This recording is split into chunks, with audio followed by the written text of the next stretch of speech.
So kani ang kani siya kuan ni siya i7 nga 11th gen tapos naka H series ni siya nga processor kato ni mga high performance tapos naka ano ni naka octa-core 16 CPUs. Kuan ni siya i7 11th gen. Ang price na mo ni kay tag 23,999. Kani siya i7 11th gen. Ang iyahang condition like brand new gid siya, napa siya silupin, tanggalon pa ni mong silupin tapos iyahang likod mo ni H series ni siya nga processor ha, kaya kuan siya, kaya octa-core siya. Napod may i7 nga 11th gen gihapon ni siya, pero ang kanilang kay kuan ni siya quad core lang ni siya, kay bali kato ning G series ba ni? Bali kato ning G series, bali 8 CPUs lang ni siya. i7 11th gen gapon ni ang price ani kay tag 20,999. So mas kusog yun eh. Kay octa-core man ni, so bali kani quad core kani octa-core na ni siya, H series. H series na nang ginagamit sa mga gaming na processor.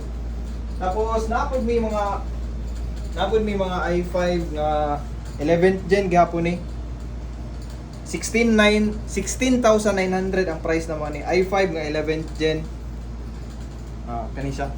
Tapos napod may kuan i5 nga 10th gen. i5 nga 10th gen kani ang price na mo ani kita 14,900. Yan likod. Actually kani siya, the way na mo siya gi-pick sa pag-order na mo, S quality gini siya, mga S grade gini siya, or katujud ni siya mga good as brand new gini siya, kanang katong dili kaya siya use. Nya napod mi mga HP kanani nga Ryzen 7 ni siya, tag 14,900 ni siya. Duha ka buok klase sa processor ani na ay Ryzen 7 nga 3700U, which is 2 gig ang iyahang dedicated na AMD graphics. Tas napod mi katong Ryzen 7 na 2700U, 1 gig lang iyahang dedicated graphics, pero same lang ang price, kay same lang magud ang kuha pod na mo ani. Good as brand new gyapon ni siya.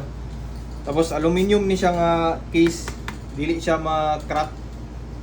Naka full HD ni tanan, tas 8 GB of RAM nya 256 na SSD. Kino na gud?